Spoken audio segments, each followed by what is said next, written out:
عليكم ورحمة الله وبركاته. أعوذ بالله من الشيطان الرجيم. بسم الله الرحمن الرحيم. يوم نقول لجهنم هل امتلأت وتقول هل من مزيد وأزلفت الجنة للمتقين غير بعيد. هذا ما توعدون لكل أواب حفيظ. من خشي الرحمن بالغيب وجاء بقلب منيب ادخلوها بسلام. ذلك يوم الخلود.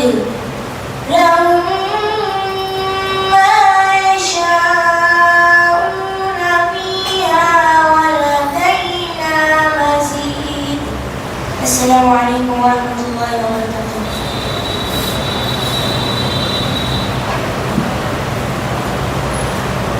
وعلیکم السلام ورحمۃ اللہ وبرکاتہ.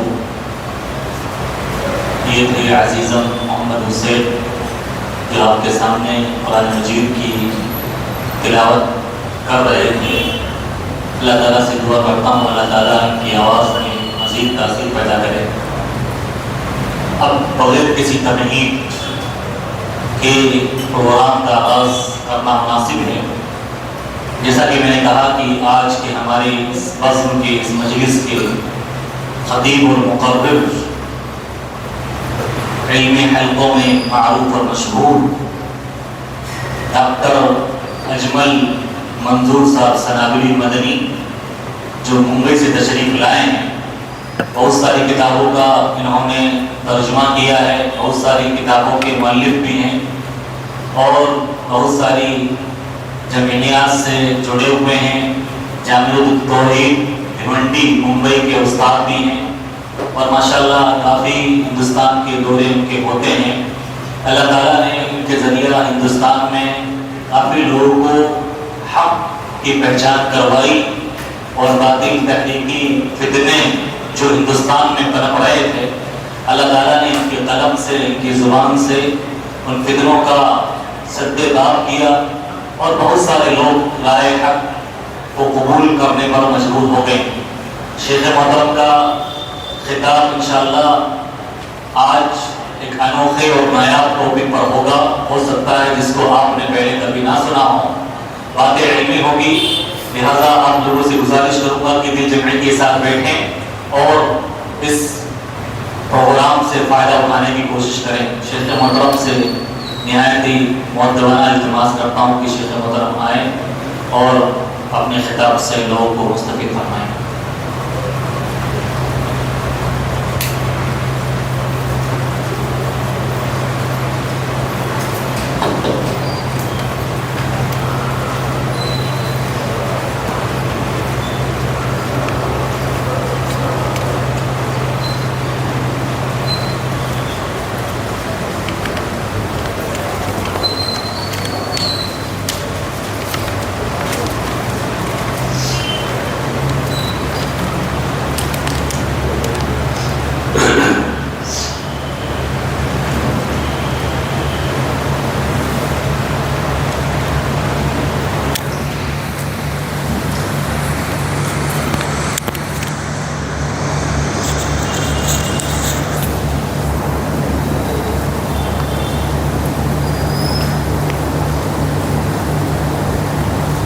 الحمدللہ رب العالمین والصلاة والسلام علی سید الانبیاء والمرسلین نبینا محمد وعلى آلہ وصحبہ اجمعین اما بعد.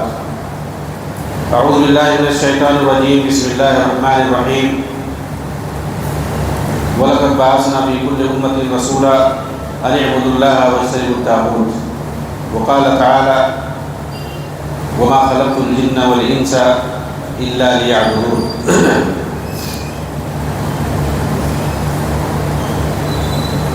محترم سامعین کرام، حاضرین مجلس، آج کے اس پروگرام کے اندر آپ لوگوں کے ساتھ کچھ دینی باتیں کرنے کا اللہ تعالیٰ نے موقع عنایت فرمایا، اس پر اس کا بے حد شکر گزار ہوں۔ اللہ تعالیٰ سے دعا ہے کہ اللہ تعالیٰ اس مجلس کو بابرکت بنائے اور اسے شرف قبولیت بخشے۔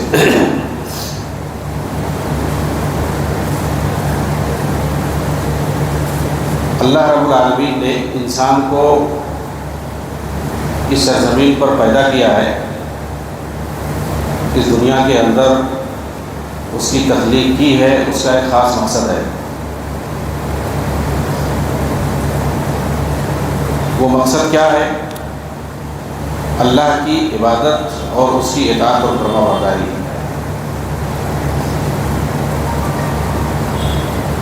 یہاں ہم آئے ہیں اللہ کی عبادت کرنے، اس کی بندگی کرنے کے لیے، اس کی اطاعت اور فرما برداری کرنے کے لیے۔ چنانچہ اللہ تعالیٰ نے فرمایا وما خلقت الجن والانس الا لیعبدون، ہم نے انسانوں کو اور جناتوں کو پیدا کیا ہے اپنی عبادت کے لیے۔ اللہ تعالیٰ نے رسولوں کو بھیجا ہے، ان کا مقصد کیا تھا؟ ان کی بعثت کا مقصد کیا تھا؟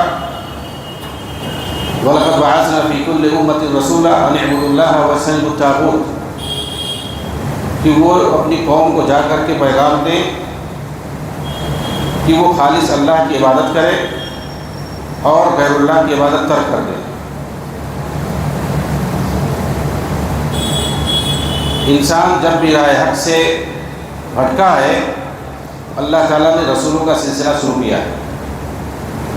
کان الناس امۃ واحدۃ فبعث اللہ مبشرین ومنذرین، لوگ ایک امت تھے، یعنی توحید پر قائم تھے۔ جب ان کے اندر شرک آنے لگا تو اللہ تعالیٰ نے رسولوں کا سلسلہ شروع کیا۔ چنانچہ سب سے پہلے رسول حضرت نوح علیہ السلام ہیں، جن کی قوم شرک کے اندر مبتلا ہوئی تھی۔ نوح علیہ السلام نے اپنی قوم کو 950 برس تک دعوت دی، توحید کی طرف انہیں بلایا۔ آپ سورہ مومنون پڑھیں، سورہ شعراء پڑھیں، سورہ قصص پڑھیں، قرآن کی بہت ساری آیتوں میں انبیاء کی بعثت کا مقصد بتایا گیا ہے کہ ان میں سے ہر ایک نے اپنی قوم سے یہی آ کر کے کہا کہ صرف اللہ کی عبادت کرو، وَاعْبُدُوا اللَّهَ وَلَا تُشْرِكُوا بِهِ شَيْئًا، اس کے ساتھ کسی کو شریک نہ کرو۔ تو اللہ کی عبادت، اس کی بندگی، یہ ہماری تخلیق کا مقصد ہے، یہ دارالعمل ہے، یہ زندگی، اور یہاں جو کچھ بندہ کرے گا اس کا حساب قیامت کے دن دینا ہوگا۔ تو یہاں صرف عمل ہے، انسان اچھا عمل کرے گا اس کا اچھا بدلہ پائے گا، برا عمل کرے گا اس کا برا بدلہ پائے گا۔ اللہ کی عبادت کرے گا، اس کی بندگی کرے گا، جو کہ اس کی زندگی کا محور ہے، نصب العین ہے، مقصد ہے، تو وہ کامیاب ہوگا آخرت کے اندر۔ اور جو اس راہ سے بھٹکے گا اس کے لیے ناکامی مقدر ہے۔ فَإِمَّا يَأْتِيَنَّكُم مِّنِّي هُدًى فَمَن تَبِعَ هُدَايَ فَلَا خَوْفٌ عَلَيْهِمْ وَلَا هُمْ يَحْزَنُونَ، میری طرف سے تمہارے پاس نبی آئیں گے، رسول آئیں گے، نظام ہدایت لے کر کے، دستور لے کر کے، شریعت لے کر کے، جو اس کی پیروی کرے گا، یعنی رسول کی لائی ہوئی شریعت کے مطابق جو اپنی زندگی گزارے گا، اس کے لیے کوئی خوف نہیں ہوگا، کوئی غم نہیں ہوگا۔ خوف کس چیز کا؟ یعنی دنیا کے اندر اسے کس گمراہی کا کوئی خوف نہیں ہوگا۔ جو شریعت پر قائم ہوگا، رسول کے بتائے ہوئے طریقے پر، رسول کے بتائے ہوئے منہج پر اور صراط مستقیم پر گامزن ہوگا، اسے یہاں دنیا کے اندر کسی گمراہی کا خوف نہیں ہوگا۔ شیاطین الانس والجن میں سے کوئی اسے گمراہ نہیں کر سکتے، لیکن جو اس کی نافرمانی کرے گا اور جو اس سے اعراض کرے گا، اللہ تعالیٰ نے فرمایا وَالَّذِينَ كَفَرُوا وَكَذَّبُوا بِآيَاتِنَا أُولَٰئِكَ أَصْحَابُ النَّارِ هُمْ فِيهَا خَالِدُونَ، تو وہ دوزخ والے وہاں ہمیشہ ہمیشہ رہیں گے۔ جو اس دستور سے، رسول کے لائے ہوئے طریقے اور منہج سے جو اعراض کرے گا، جو منمانی کرے گا، دین پر عمل کو لے کر کے جو منمانی کرے گا، رسول کے بتائے ہوئے طریقے پر جو نہیں چلے گا، اسی کو مزید وضاحت کے ساتھ اللہ تعالیٰ نے فرمایا فَإِمَّا يَأْتِيَنَّكُم مِّنِّي هُدًى فَمَنِ اتَّبَعَ هُدَايَ فَلَا يَضِلُّ وَلَا يَشْقَىٰ، کہ دنیا کے اندر وہ گمراہ نہیں ہوگا اور نہ ہی آخرت کے اندر وہ نامراد ہوگا، ناکام ہوگا۔ وہاں پہ کامیابی ہوگی اور دنیا کے اندر بھی وہ گمراہی سے بچے گا جو رسولوں کے بتائے ہوئے طریقے پر عمل کرے گا۔ لیکن جو اعراض کرے گا، وَمَنْ أَعْرَضَ عَنْ ذِكْرِي فَإِنَّ لَهُ مَعِيشَةً ضَنْكًا وَنَحْشُرُهُ يَوْمَ الْقِيَامَةِ أَعْمَىٰ، اعراض کرے گا، جو رسول کے بتائے ہوئے طریقے سے بھاگے گا، اس کی زندگی کو ہم تنگ کر دیں گے اور قیامت کے دن اسے اندھا بنا کر اٹھائیں گے۔ تو آپ دیکھیں اس طریقے سے بہت ساری آیتیں حدیثیں ہیں جن سے یہ پتہ چلتا ہے کہ ہمیں دین پر اسی طریقے سے عمل کرنا ہے جیسا رسول بتا کے گئے ہیں۔ ہر کوئی دعویٰ کرتا ہے ہم دین کو مانتے ہیں، دین سے کون انکار کرتا ہے؟ ہم قرآن کو مانتے ہیں، ہم نبی کو مانتے ہیں، ہم رسول کو مانتے ہیں۔ بہت سارے لوگ دھوکہ دیتے ہیں، ہمارا قبلہ ایک ہے، ہمارا نبی ایک ہے، ہماری کتاب ایک ہے، پھر ہم کیوں اختلاف کریں؟ اصل جو چیز ہے وہ دین پر عمل کرنے کا طریقہ ہے۔ اللہ تعالیٰ نے کتاب شریعت بھیجی، رسولوں کو دے کر کے رسولوں کو بھیجنے کا مقصد کیا ہے؟ کسی بھی قوم کے اندر اللہ تعالیٰ کتاب بھیج دیتا ہے، لوگ اپنے حساب سے سمجھ کر کے عمل کرتے ہیں، لیکن رسولوں کے بھیجنے کا مقصد کیا ہے؟ رسول اپنی قوم کو بتاتے تھے کہ یہ جو دین ہے اللہ تعالیٰ نے مجھے دے کر جو بھیجا ہے، یہ کتاب شریعت ہے، اس پر ایسے عمل کرنا ہے، اس میں منمانی نہیں چلے گی، اس کو ایسے عمل کرنا ہے جیسے میں کر رہا ہوں۔ اللہ تعالیٰ نے قرآن میں جگہ جگہ فرمایا وَأَقِیمُوا الصَّلَاةَ وَآتُوا الزَّکَاۃَ، ایک اندازے مطابق 70 جگہ اس طرح کے الفاظ آئے کہ نماز قائم کرو، زکوٰۃ ادا کرو، لیکن نماز ہمیں کیسے قائم کرنا ہے اس کا طریقہ حدیثوں کے اندر بتایا گیا۔ اللہ کے رسول فرماتے ہیں صلوا کما رأیتمونی اصلی، تم نماز اسی طریقے سے پڑھو جیسے مجھے پڑھتے ہوئے دیکھتے ہو، کسی اور طریقے سے نہیں۔ اور یہ کس سے کہہ رہے ہیں؟ صحابہ سے کہہ رہے ہیں۔ تو صحابہ کرام سے اللہ کے رسول صلی اللہ علیہ وسلم نے دین کا طریقہ بتایا۔ وَأَنزَلْنَا إِلَيْكَ الذِّكْرَ لِتُبَيِّنَ لِلنَّاسِ مَا نُزِّلَ إِلَيْهِمْ، کتاب کو ہم نے نازل کیا ہے تاکہ لوگوں کو اس کتاب کے بارے میں کھول کھول کے بتاؤ، سمجھاؤ کہ اس کتاب کے اندر ہے کیا۔ اللہ کے رسول صلی اللہ علیہ وسلم چاہے اس کا تعلق عقیدے سے ہو، دین سے ہو، عمل سے ہو، کسی بھی تعلق سے ہو، کھول کھول کر کے بتاتے تھے کہ ایسے عمل کرنا ہے۔ وَلِلَّهِ عَلَى النَّاسِ حِجُّ الْبَيْتِ مَنِ اسْتَطَاعَ إِلَيْهِ سَبِيلًا، جس کے پاس استطاعت ہے اللہ کے واسطے اس کے اوپر حج کرنا فرض ہے۔ وَأَتِمُّوا الْحَجَّ وَالْعُمْرَةَ لِلَّهِ، اللہ کے واسطے حج اور عمرہ کرو، لیکن کیسے کرنا ہے حج اور عمرہ؟ یہ طریقہ آپ کو حدیث میں ملے گا، اسی طریقے سے کرنا ہے، اپنے طریقے سے نہیں کہ چاہے جیسے جاؤ گھوم پھر کر کے آ جاؤ۔ یہ کوئی قلعہ نہیں ہے یا اور کوئی چیز گئے گھوم پھر کر کے چلے آپ نہیں جاتے۔ ہمیں دیکھنا پڑے گا حدیث میں کہ اللہ کے رسول نے کیسے حج کیا۔ قرآن میں تو ہے حج اور عمرہ کا، لیکن نبی پاک صلی اللہ علیہ وسلم نے کیسے حج کر کے بتایا۔ خذوا عنی مناسککم، حج اور عمرے کا جو طریقہ ہے وہ مجھ سے سیکھو۔ آپ دیکھیں صحیح مسلم کھولے، کتاب الحج ایک بڑا چیپٹر ہے، اس کے اندر صفت حجۃ النبی صلی اللہ علیہ وسلم، ایک بڑا باب، کئی صفحات میں 10-12 صفحات میں حضرت جابر بن عبداللہ الانصاری رضی اللہ تعالیٰ عنہ انہوں نے حدیث بیان کی ہے نبی صلی اللہ علیہ وسلم نے حج کیسے کیا۔ صفت حجۃ النبی صلی اللہ علیہ وسلم اس نام کر کے باب ہے۔ مدینہ سے کیسے نکلے، ذوالحلیفہ گئے، وہاں میقات پہ کیسے احرام باندھا، کیسے نیت کی، کیسے تلبیہ پکارتے ہوئے نکلے، مکہ کیسے پہنچے، وہاں حج کے ایام میں کہاں کیا کیا، کیسے حج کیا، پھر اس کے بعد کیسے پھر واپس آئے، مدینہ کیسے پہنچے، پورا تفصیل سے مدینہ سے نکلنے سے لے کر کے واپس مدینہ آنے تک پوری تفصیل بتائی گئی۔ تو اسی کے مطابق ہمیں حج کرنا ہوگا جیسے حدیث کے اندر اللہ کے رسول نے بتایا۔ یعنی آپ یہ سمجھ لیں کہ قرآن جو کتاب شریعت ہے اور حدیث جو اس دین پر عمل کرنے کا طریقہ بتایا گیا۔ اللہ کے رسول نے اسی لیے فرمایا تھا ترکت فیکم امرین لن تضلوا ما ان تمسکتم بہما کتاب اللہ و سنتی، تم گمراہ نہیں ہو سکتے اگر ان دو چیزوں کو مضبوطی سے تھامے رہو گے، اللہ کی کتاب اور میری سنت، یہ حدیث۔ کیونکہ اللہ کی کتاب میں جو شریعت ہے اللہ تعالیٰ نے نازل کیا اور اس کا طریقہ حدیث کے اندر بتایا گیا، تو اسی طریقے سے مطلوب ہے جیسے صحابہ کرام نے نبی صلی اللہ علیہ وسلم سے سیکھا۔ تو دین کو ہم انٹرپریٹ اپنے حساب سے نہیں کریں گے اور دین کو ہم اپنے حساب سے نہیں سمجھیں گے۔ دیکھیے لوگوں کے یہاں جو گمراہی آتی ہے وہ کہاں سے آتی ہے؟ اسی وجہ سے آتی ہے کہ دین کو اپنے حساب سے سمجھنا شروع کر دیتے ہیں اور اس کا طریقہ، دین کا کوئی عمل ہے، کوئی بھی چیز ہے، عقیدہ ہے، اپنے حساب سے اس کو بتانا شروع کر دیتے ہیں، اپنے عقل کے گھوڑے دوڑانا شروع کر دیتے ہیں۔ اللہ تعالیٰ کے بارے میں، رسول اللہ صلی اللہ علیہ وسلم کے بارے میں، صحابہ کرام کے بارے میں جو کچھ حدیث کے اندر ہے، قرآن کے اندر ہے، ہمیں ویسے ہی ان کے بارے میں عقیدہ رکھنا ہوگا۔ کسی جھوٹی قصے کہانیوں میں پڑھ کر کے ہمیں اپنا عقیدہ نہیں خراب کرنا ہوگا، اور ہمیں کسی دوسرے کی کتاب دیکھ کر کے دین کا کوئی بھی عمل نہیں کرنا ہے، بلکہ جیسے صحابہ نے اللہ کے رسول سے سیکھا اور عمل کیا اسی حساب سے کرنا ہے۔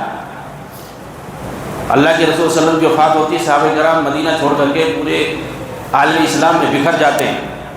حضرت عبداللہ ابن عمر، عبداللہ ابن عباس مکہ کے اندر چلے جاتے ہیں، طائف کے اندر چلے جاتے ہیں۔ حضرت انس ابن مالک رضی اللہ تعالیٰ عنہ جنہوں نے نبی پاک صلی اللہ علیہ وسلم کی 10 سال خدمت کی،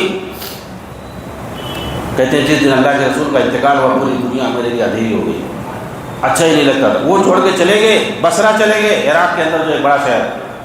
عبداللہ ابن مسعود رضی اللہ تعالیٰ عنہ کوفہ چلے گئے، عبداللہ ابن عمرو ابن عاص رضی اللہ تعالیٰ عنہ، حضرت ابو ہریرہ رضی اللہ تعالیٰ عنہ، یہ لوگ شام چلے گئے۔ اکثر صحابہ چلے گئے ادھر ادھر، کیوں چلے گئے؟ اللہ کے دین کو پھیلانے کے لیے، اسی طریقے سے جیسے انہوں نے اللہ کے رسول سے سیکھا تھا۔ حجۃ الوداع کے موقع پر، آخری موقع پر، جس کے چند ایام کے بعد اللہ کے رسول صلی اللہ علیہ وسلم کا انتقال ہو گیا، تقریباً 2.5 مہینے کے بعد اللہ کے رسول کا انتقال ہو گیا۔ اس موقع پر 1 لاکھ سے زیادہ لوگ وہاں جمع تھے۔ کون تھے؟ صحابہ کرام تھے۔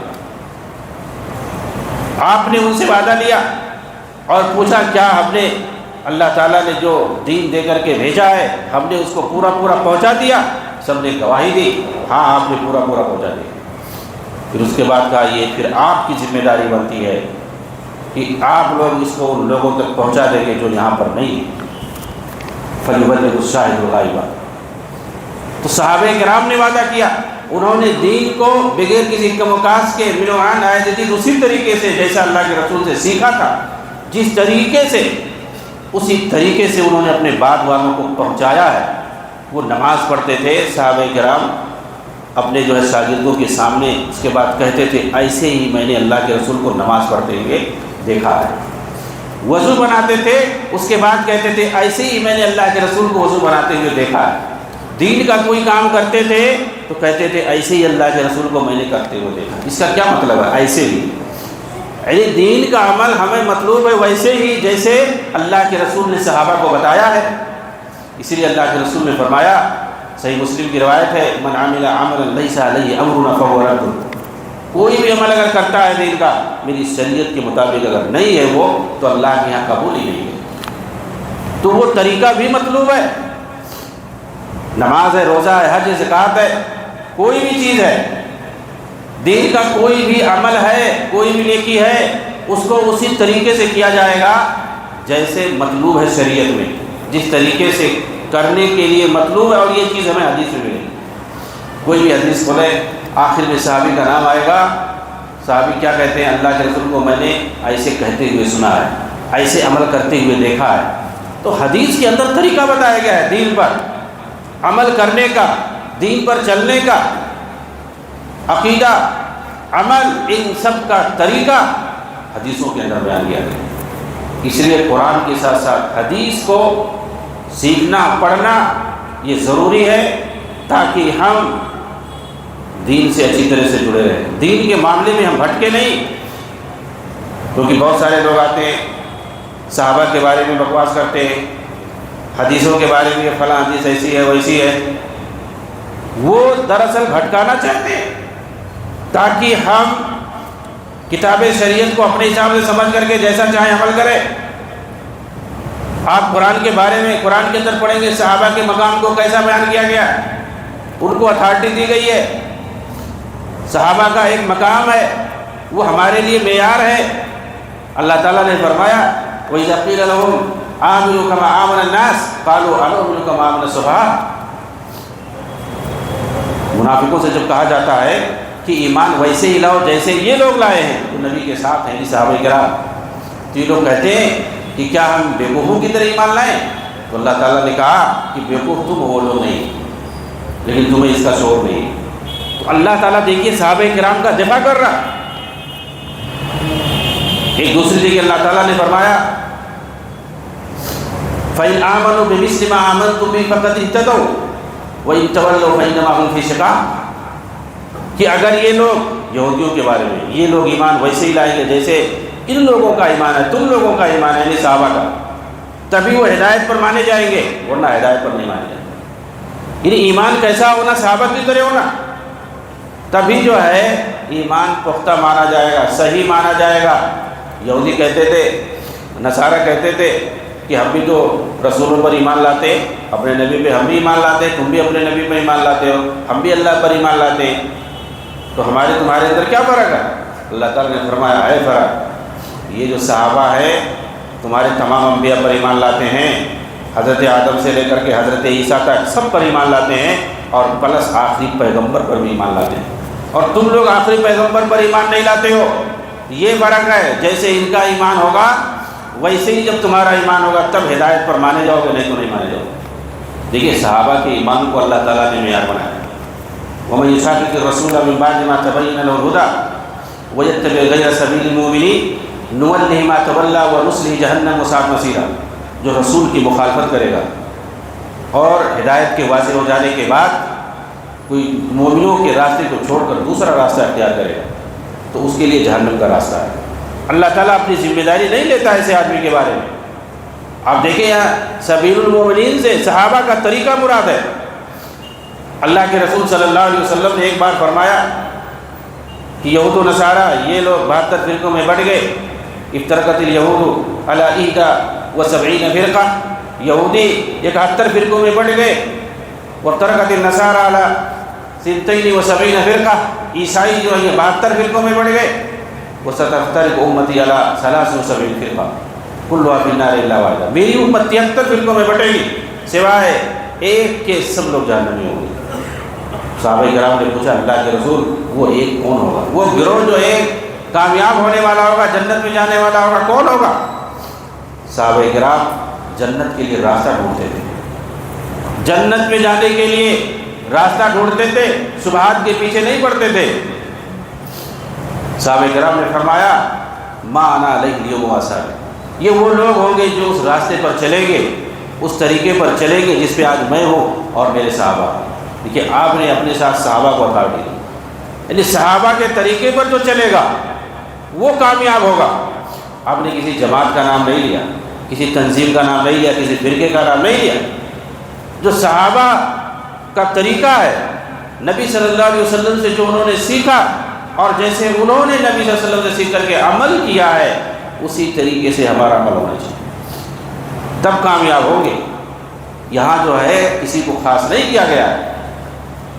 آپ دیکھیں موجودہ زمانے میں بہت ساری ایسی تنظیمیں جو شیعوں کی رافضیوں کی ہمنوائی کرنے والی ہیں پیدا ہوئی ہیں، جو صحابہ کو برا بھلا کہتے ہیں، صحابہ پر تنقیدیں کرتے ہیں، اور اللہ تعالیٰ نے اس کے رسول نے جو انہیں معیار عطا کیا ہے، انہیں جو شفاعت اور عدالت عطا کی ہے، اس کا وہ انکار کرتے ہیں، اس کو مشروع بنا کر کے پیش کرتے ہیں۔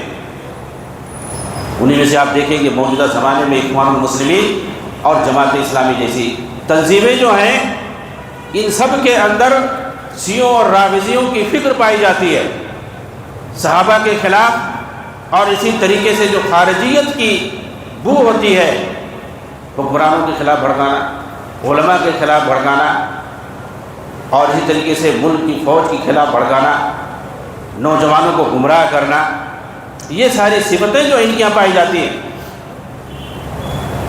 اس لیے ضروری ہے کہ ہم قرآن اور حدیث سے جڑ کر کے رہیں، اور قرآن اور حدیث کی روشنی میں جو صحیح عقیدہ ہو، ہم دیکھیں کہ صحابہ کس منہج پر قائم تھے، اللہ تعالیٰ نے انبیاء کو کس مقصد کے لیے بھیجا ہے۔ یہ نہیں کہ جو ہے دوسروں کی تقریریں سن کر کے ان کی لٹریچر کو پڑھ کر کے اور اسی کے فیور میں چلے جائیں۔ قرآن حدیث میں کیا کہا جا رہا ہے، ہمارے جو علماء ہیں جو قرآن حدیث کی باتیں بتا رہے ہیں، ان سے یہ لوگ متنفر کریں گے کہ ایسے ہیں ویسے، یہ لوگ کچھ نہیں جانتے، امت پر کیا بیت رہے ان کو نہیں پتہ۔ اس طریقے سے جو صحیح قرآن حدیث کی باتیں بتاتے ہیں، جو توحید اور عقیدے کی باتیں بتاتے ہیں، جو شرک اور بدعت سے لوگوں کو ڈراتے ہیں، جو کام انبیاء کا تھا اس مشن کو لے کے جو آگے چلتے ہیں، ایسے لوگوں کو یہ لوگ بدنام کرتے ہیں۔ ہم چند چیزیں آپ کے سامنے ذکر کریں گے جس سے واضح ہوگا کہ ہمیں جو ہے ایسی چیزوں سے آگاہ رہنا ہے تاکہ ان کے جو جال میں ہم جو ہے پھنسنے سے بچ جائے۔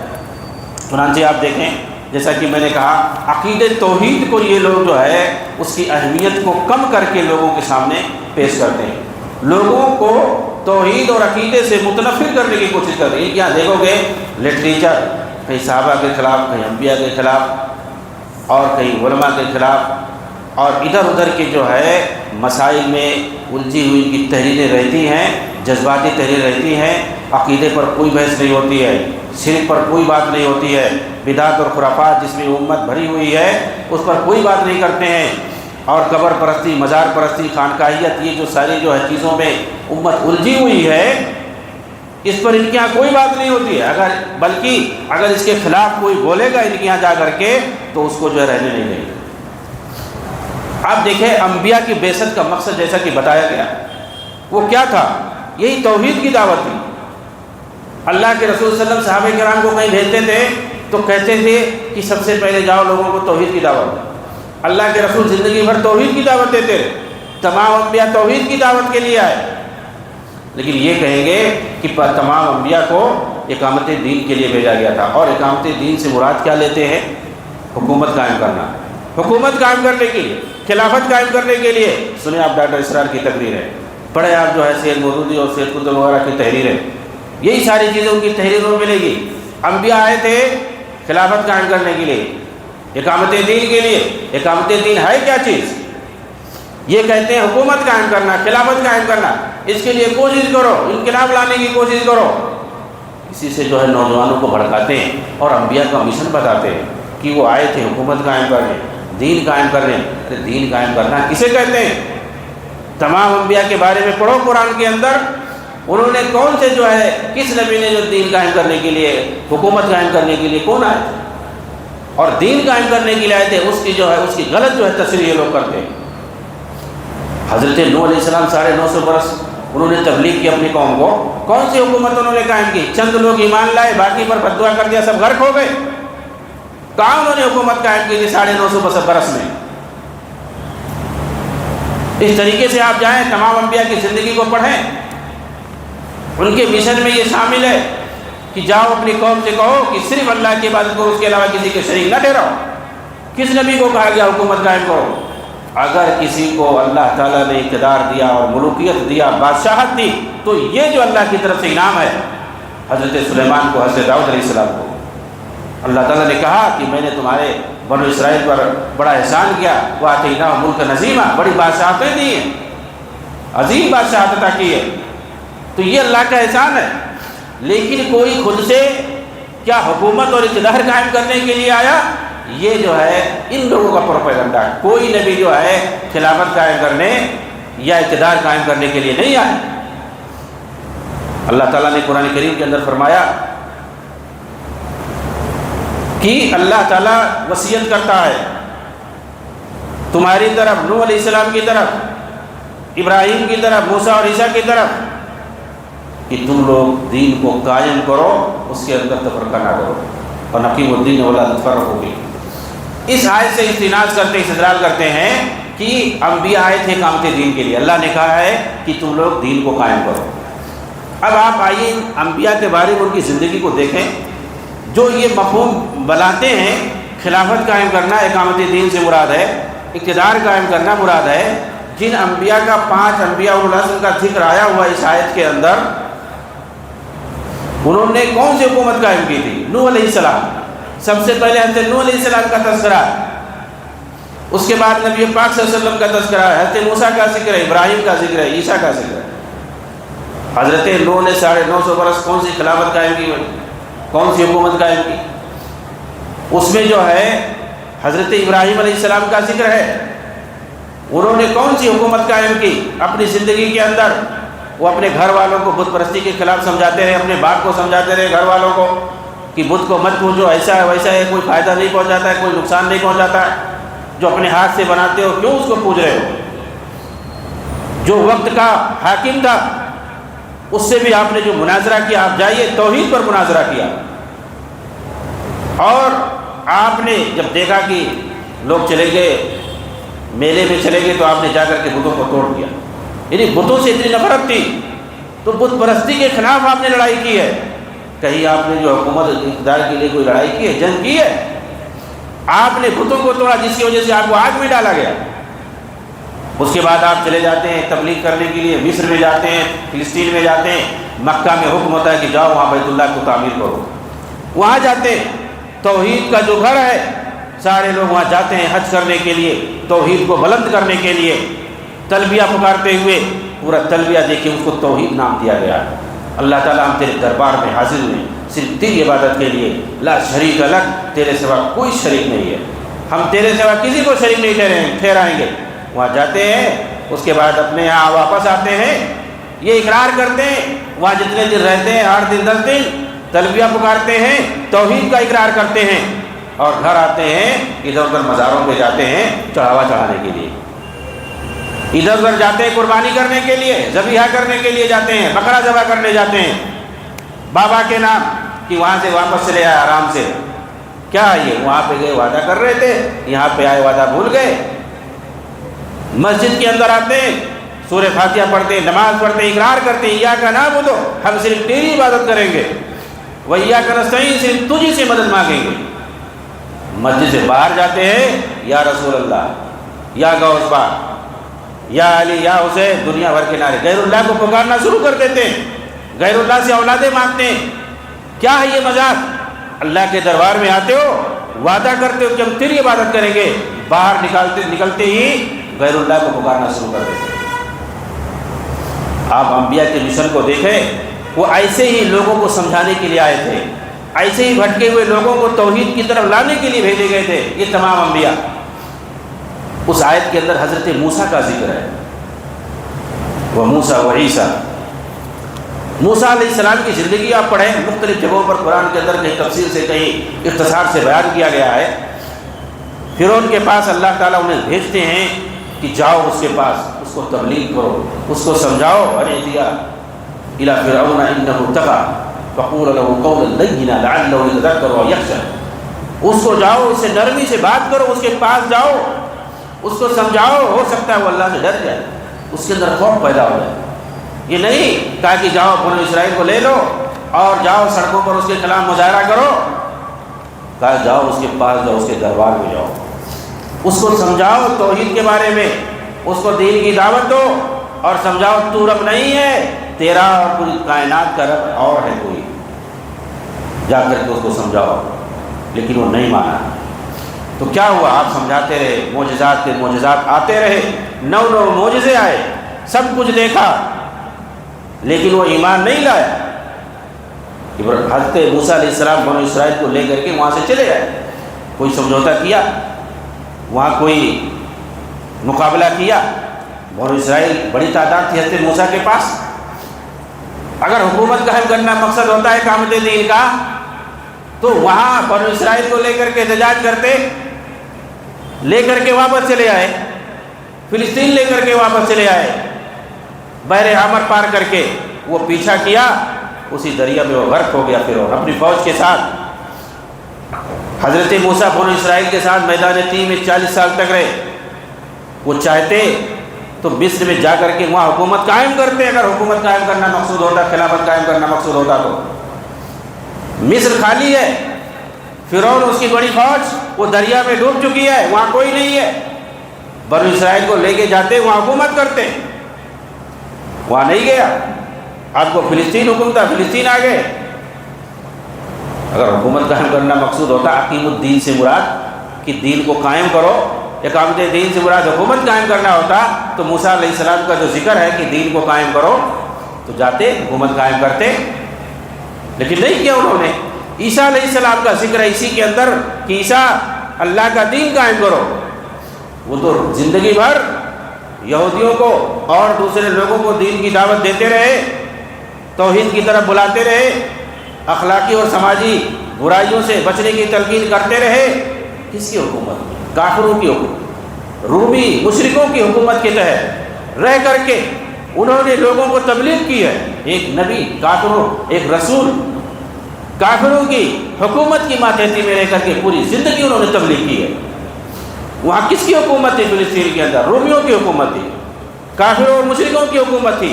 وہاں رہ کر کے حضرت عیسیٰ علیہ السلام نے کون سا دین قائم کیا بھائی؟ کون سی حکومت اور اقتدار قائم کیا وہاں پہ؟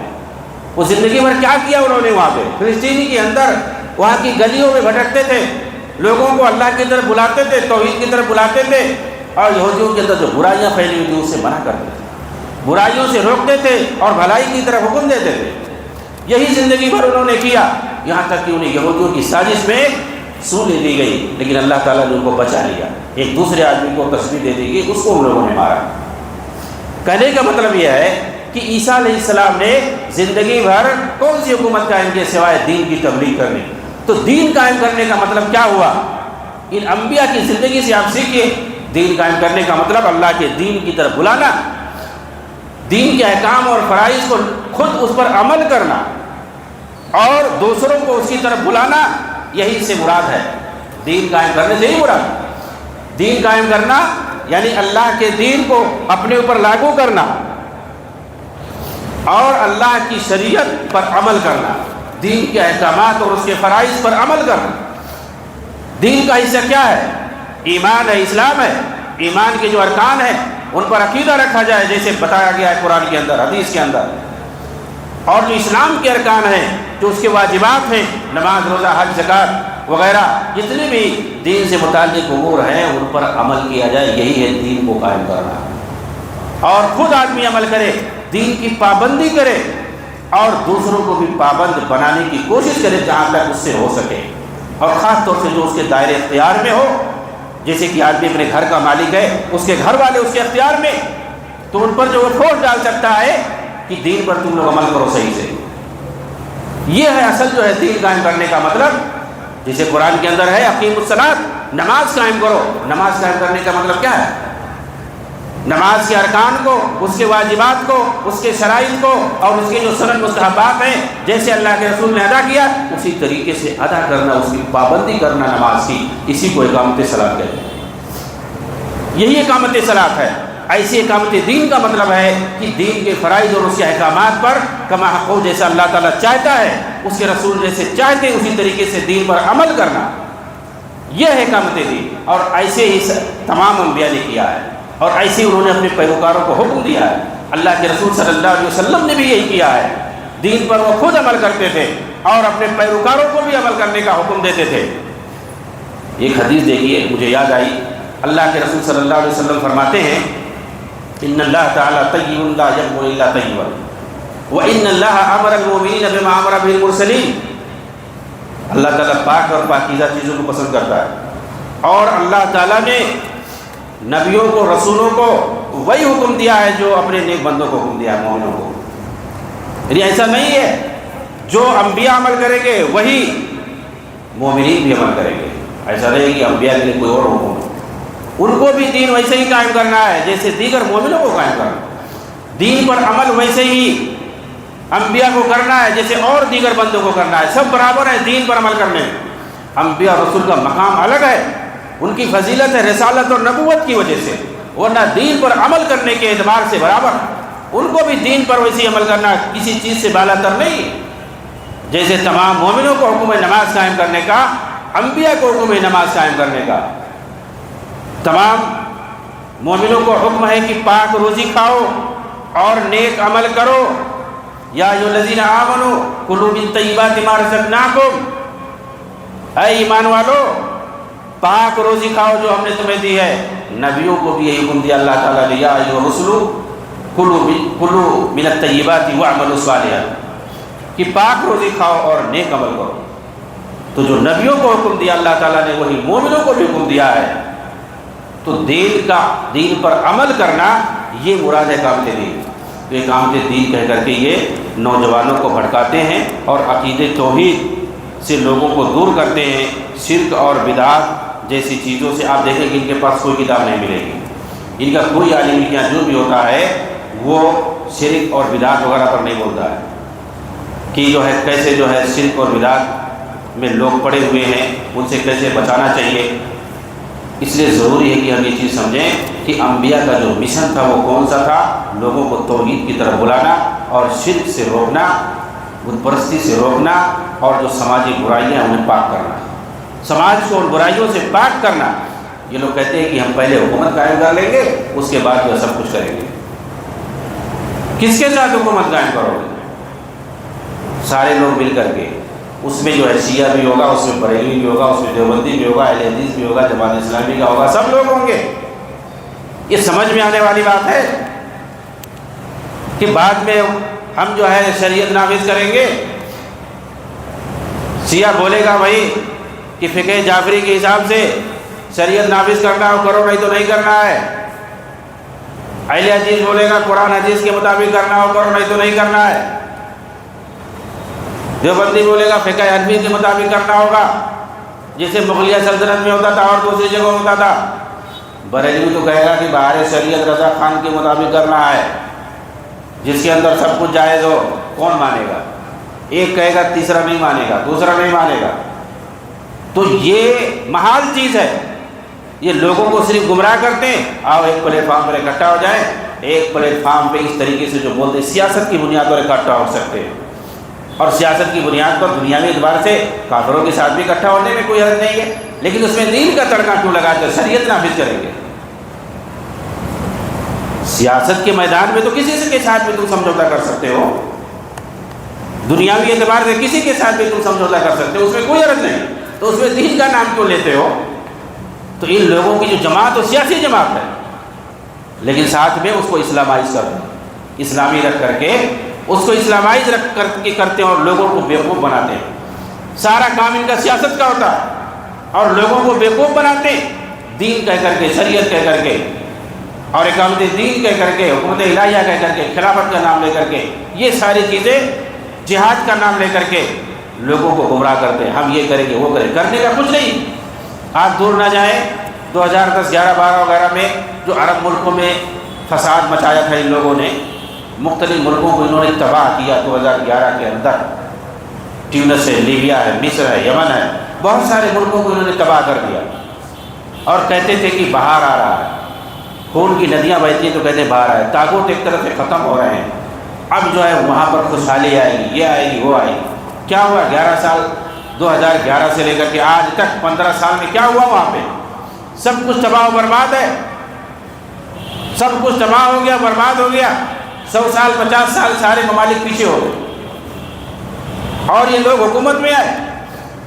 پچھلی جو حکومتیں تھیں اس کو ختم کر کے بغاوت کے ذریعے سے، قتل و خوریزی کے ذریعے سے، فساد کے ذریعے سے، ناٹو کا، صلیبی افواج کا، عیسائی ملکوں کا سہارا لے کر کے ان تمام ممالک کو ختم کیا ان لوگوں نے، اور اپنی حکومت کی، اور بدترین یورپ کی جمہوریت انہوں نے نافذ کی، یورپ کی جمہوریت انہوں نے نافذ کی، اور اس کے بعد عوام ان سے بھی غصہ ہو گئی، اس کے بعد ان کو بھی باہر پھینک دیا، پھر آپس میں سب لڑ رہے ہیں تب سے۔ اس کے بعد مصر کے اندر حکومت آئی اخوانیوں کی 2011 کے 12 کے اندر، اور جو ان کا جو حاکم بنا جو صدر بنا محمد مرسی، یہ لوگ پہلے پرچار کرتے تھے، اعلان کرتے تھے ہم جو ہے شریعت نافذ کریں گے.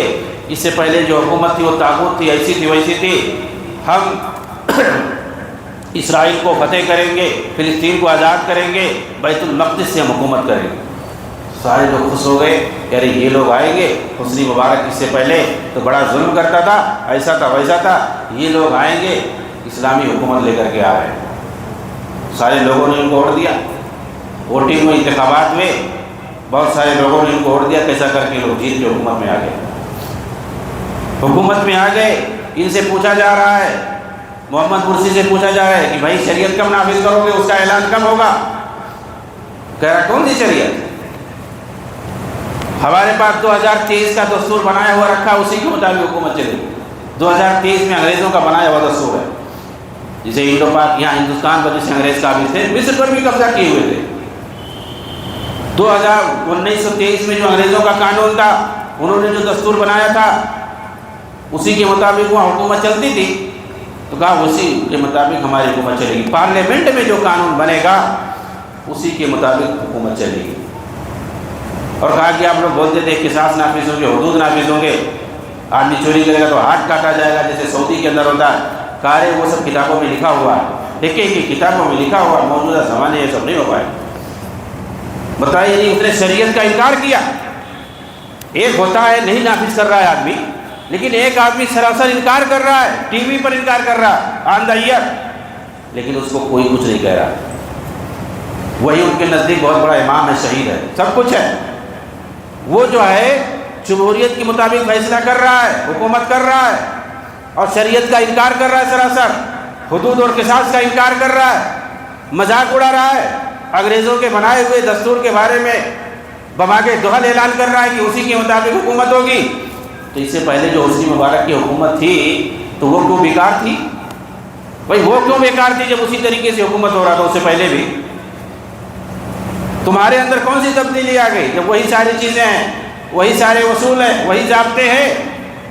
تو کون سی تبدیلی لے آئے تم لوگ؟ یہی تو اسلام کا تڑکا تم لوگ لگا رہے تھے، لوگوں کو گمراہ کر رہے تھے. الاسلام هو الحل، اسلام آخری حل ہے، ہم جو ہے شریعت نافذ کریں گے. اور جہاں تک اسرائیل پر قبضہ کرنے، فلسطین کو آزاد کرانے کی بات ہے، کچھ نہیں.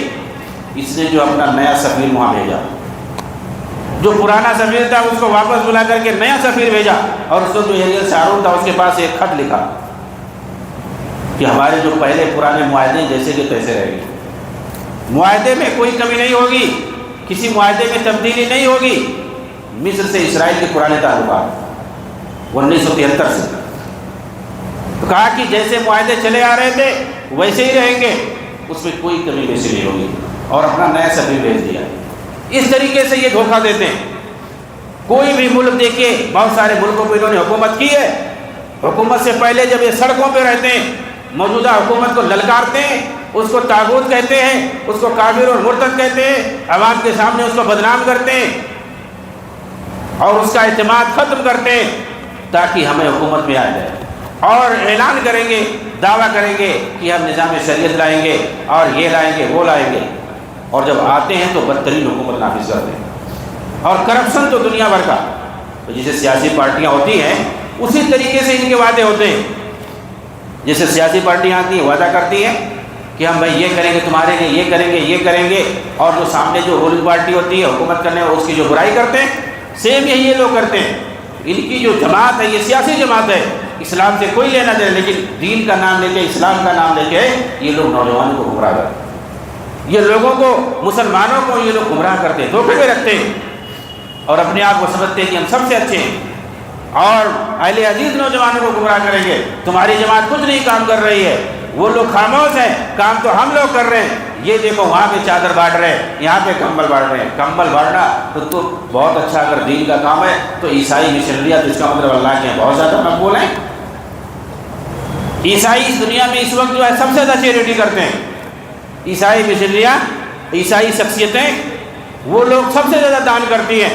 فلسطین میں سب سے زیادہ امداد اگر آتی ہے تو یورپ اور امریکہ سے آتی ہے، اور دوسرے نمبر پر سعودی اور عرب ممالک سے جاتی ہے امداد.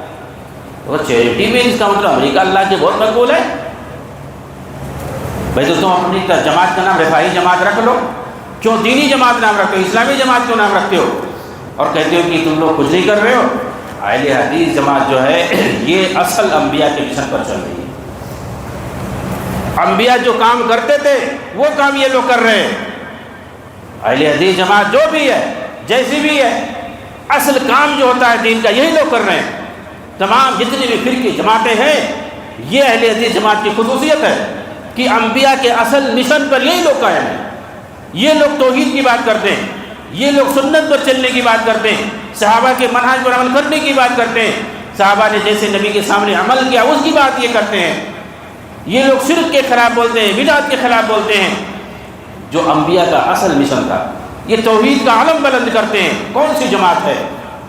کوئی تصوف میں پڑا ہے، کوئی قبر پرستی میں مبتلا ہے، کوئی خانقاہیت میں مبتلا ہے، کوئی تقلید منحوسیت میں مبتلا ہے، کوئی اپنی جو ہے تنظیم اور جماعت کی حزبیت میں مبتلا ہے، اور الگ الگ کوئی صحابہ کے خلاف بکواس کر رہا ہے۔ اہل حدیث جماعت قرآن ہو، حدیث ہو، سنت ہو، رسول ہو، نبی ہو، اللہ تعالیٰ کی ذات ہو، صحابہ کرام ہو، امہات المومنین ہو، کوئی بھی ہو، دین کا کوئی بھی چیز ہو، کوئی بھی حصہ ہو، کہیں بھی اگر کوئی بکواس کرتا ہے تو یہ لوگ سب سے پہلے دفاع کرتے ہیں۔ اہل حدیث ہر جگہ دکھائی دیں گے آپ کو دفاع کرتے ہوئے دین کا۔ اور کوئی ہو سکتا ہے اس کا مفاد ہو سکتا ہے اس کی تکلیف بیچ میں آڑے آ رہی ہو، حزبیت بیچ میں آڑے آ رہی ہو، لیکن اہل حدیث کو کوئی چیز آڑے نہیں آتی ہے۔ یہ دین کا دفاع ہر جگہ کرتے نظر آتے ہیں۔ یہ چھوٹے سے لے کر بڑے تمام صحابہ کا دفاع کرتے ہیں، قرآن اور حدیث کا یہ علم بلند کرتے ہیں، عقیدہ توحید کو یہ سر فہرست رکھتے ہیں۔ کیوں؟ یہ جانتے ہیں کہ توحید کے بغیر نجات نہیں ہے، توحید کے بغیر نجات نہیں ہے۔ یہ جانتے ہیں اللہ تعالیٰ شرک کو معاف نہیں کرے گا۔ شرک کے بغیر اگر انسان کی موت ہوتی ہے، بغیر شرک کے اگر انسان مرتا ہے توحید پر، تو اس کے کتنے بھی گناہ ہو، حدیث کے اندر آسمان کی بلندی تک تمہارے گناہ پہنچ جائیں، اگر تم شرک نہیں کر کے آئے تو میں معاف کر دوں گا تمام گناہ۔ تمہارے گناہ آسمان کی بلندی تک پہنچ گئے ہو اور توحید پر قائم ہو، تم نے شرک میرے ساتھ نہیں کیا ہے، سارے گناہوں کو میں معاف کر دوں گا۔ یہ اہل حدیث سمجھتے ہیں۔ کیوں؟ یہ کتاب التوحید پڑھتے ہیں، یہ عقیدہ واسطیہ پڑھتے ہیں، عقیدہ تحاویہ پڑھتے ہیں اور پڑھاتے ہیں، یہ عقیدے کی کتاب پڑھتے ہیں، توحید کی کتاب پڑھتے ہیں، انبیاء کے مشن کو لے کے یہ چلتے ہیں، اور کہتے ہیں کہ جماعتیں اہل حدیث سے کچھ نہیں کر رہی، یہ لوگ کچھ نہیں کر رہے۔ ڈاکٹر اسرار کہتے ہیں یہ سنی تو سننا ہے، اصل کام شیعہ کر رہے ہیں۔ نعوذ باللہ، شیعہ اصل کام کر رہے ہیں۔ ڈاکٹر اسرار سے بہت سارے نوجوانوں کی تقریروں سے جو ہے مربوط ہے اور اس میں مرعوب ہیں، سنتے ہیں، لگے ہوئے جڑے ہوئے، اندھ بھکتی کر رہے ہیں، جگہ جگہ وہ گمراہی پھیلاتے ہیں اپنی تقریروں کے ذریعے سے، شیعوں کو وہ پروموٹ کرتے، خمینی کی جو ہے مزار پہ جا کر کے، اس ملعون کی مزار پہ جا کر کے کہتے ہیں کہ لوگ کہتے ہیں یہاں بدعت ہوتا ہے، شرک ہوتا ہے، یہاں تو کچھ نہیں ہو رہا ہے، وہاں جا کر میں نے فاتحہ پڑھا۔ یہ کون کہہ رہا ہے؟ ڈاکٹر اسرار کہہ رہے ہیں کہ وہاں جا کر کے میں نے فاتحہ پڑھا۔ خمینی مردود کے مزار پہ جا کر کے فاتحہ پڑھتے اور کہتے ہیں یہاں شرک نہیں ہو رہا، اس کا تزکیہ کر رہے ہیں، اس کو آیت اللہ کہے بغیر اس کا نام نہیں لیتے، اللہ کی نشانی، اور کہتے ہیں کہ انہوں نے جو انقلاب برپا کیا ویسا انقلاب سنی نہیں کر سکتے، یہ تو سن پڑے، انہوں نے کچھ نہیں کیا۔ اور خمینی نے، امام خمینی نے، آیت اللہ خمینی نے بہت بڑا کام کیا، شیعوں کو جگا دیا۔ کربلا سے جو انہوں نے وہ قوت لی ہے، تقویت حاصل کی ہے، اس سے کربلا سے تقویت حاصل کی ہے، کتنے جو سنی مسلمانوں کو قتل کیا اس نے، اور عراق اور سیریا، لبنان، یمن، کتنے جگہوں پر اس نے جو ہے لاکھوں مسلمانوں کو قتل کروایا، اور آج تک قتل کروا رہے ہیں لوگ دین کے نام پہ۔ ان کی جو تعریفیں کرتے ہیں، وحدت الوجود جیسا عقیدہ رکھتے ہیں، اور نظریہ ارتقاء جیسا کہ انسان پہلے بندر تھا بعد میں وہ انسان بنا ہے، ایسے جو گھٹیا اور کفری عقیدہ رکھتے تھے وہ۔ اور اہل حدیث جماعت کو کہتے تھے یہ بدترین جماعت ہے وقت کی، اس وقت یہ بدترین جماعت ہے، اہل حدیث کو بولتے تھے، اور آج یہ اہل حدیث نوجوان دیوانے بنے پھرتے ہیں ان کی تقریر ہوگی۔ ان کے ایک کلپ 2-2 3 منٹ کی اگر سن لو، اس کے اندر سینکڑوں جو ہے دسیوں جو ہے غلطیاں ملیں گی اس کے اندر، اور ادھر ادھر کی نہیں، عقیدے کی غلطی، منہج کی غلطی، ایسی ایسی غلطیاں ان کے ہم نظام کفر میں اللہ رہتے ہیں، ہماری تو کوئی دعا قبول نہیں ہوتی ہے، ہم تیرے نگاہ میں کافر ہیں، ہماری کوئی عبادت نہیں قبول ہوتی۔ کیا کافر نظام میں رہ کر کے اگر کفریہ نظام کے تحت کوئی ہے، کافر ملک میں اگر کوئی، تو اس کی کوئی عبادت نہیں قبول ہوتی ہے؟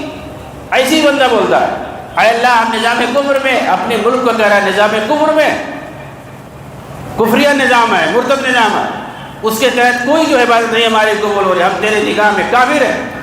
حضرت عیسیٰ علیہ السلام زندگی بھر رومی جو کہ کافر اور مشرک تھے، اس کافر نظام کے تحت، کفریہ نظام کے تحت زندگی بھر انہوں نے دعوت دی، کیا وہ کافر ہو کے مرے؟ نعوذ باللہ۔ حضرت عیسیٰ علیہ السلام زندگی بھر انہوں نے تبلیغ کیا، دعوت دیا، کہاں رہ کر کے؟ فلسطین میں کس کی حکومت تھی؟ جا کے تاریخ پڑھیں، رومیوں کی حکومت تھی۔ اللہ کے رسول کہہ رہے ہیں مسلمانوں سے مکہ کے اندر جاؤ حبشہ، وہاں پر جو ہے انصاف پسند بادشاہ رہتا ہے، وہاں جاؤ حبشہ کی ہجرت کرنے۔ وہاں کون سا تھا؟ وہاں کافر بادشاہ تھا، عیسائی بادشاہ تھا۔ تو اللہ کے رسول جان بوجھ کر کے وہاں بھیجیں گے کفریہ نظام کے تحت اگر وہ صحیح نہیں ہوتا؟